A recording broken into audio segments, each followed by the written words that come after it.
नमस्कार दोस्तों, स्वागत है आपका युग चरण न्यूज चैनल के अंदर। उड़ीसा और चक्रवर्ती तूफानों का रिश्ता सांप और चंदन के पेड़ जैसा है।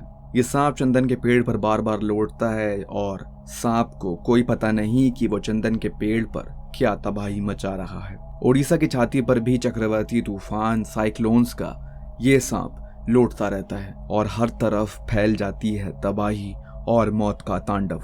लाखों लोग अपने घरों से बेघर हो जाते हैं और हजारों करोड़ों रुपए का जान माल का नुकसान हो जाता है चंद मिनटों के अंदर। ये कहानी खुद को दोहरा रही है साइक्लोन दाना के नाम से। इस चक्रवर्ती तूफान ने उड़ीसा के अंदर 8 लाख लोगों को प्रभावित किया है।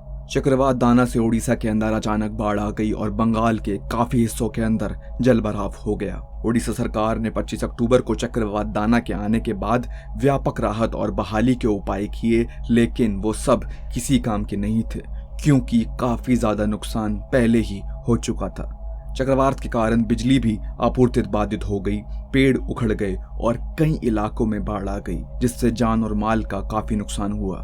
पब्लिक इंफ्रास्ट्रक्चर को भी काफी ज्यादा नुकसान पहुंचा है। चक्रवात दाना के कारण हुई भारी बारिश के कारण बालेश्वर और भद्रक जिलों में अचानक बाढ़ आ गई, जहां स्थानीय बचाव दल निवासियों को निकालने का काम कर रहा था।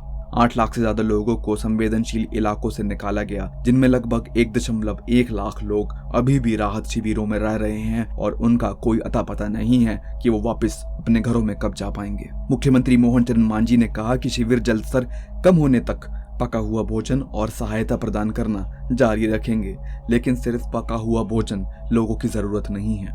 उन मासूम लोगों को सरकार की तरफ से और मदद मिलनी चाहिए। उनका जो नुकसान हुआ है सरकार को उसके लिए मुआवजा देना चाहिए, लेकिन सरकार दे रही है सिर्फ राहत शिविर और पका हुआ भोजन।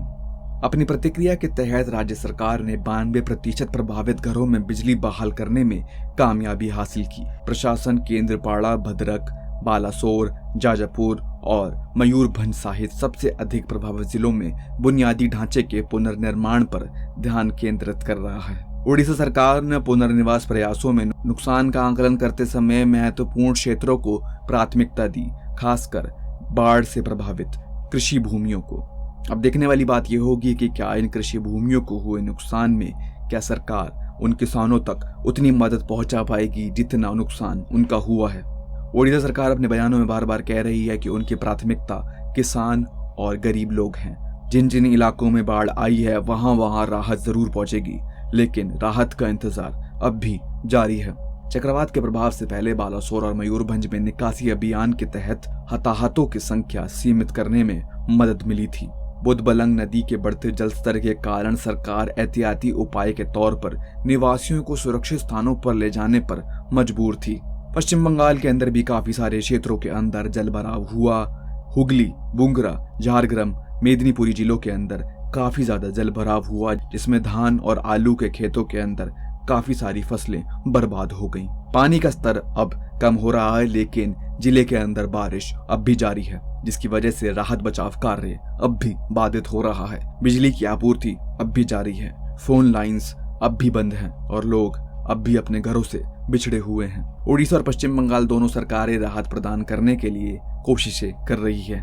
प्रभावित समुदायों की सहायता करने तथा पुनर्निवास के लिए कृषि क्षति के आंकलन करने का ध्यान केंद्रित करा जा रहा है। ये वीडियो अगर पसंद आई है तो उसे लाइक और शेयर जरूर करें, साथ ही साथ चैनल को सब्सक्राइब करना बिल्कुल भी ना भूलें। वीडियो में अंत तक बने रहने के लिए आपका बहुत बहुत धन्यवाद। आप देख रहे थे युग चरण न्यूज चैनल।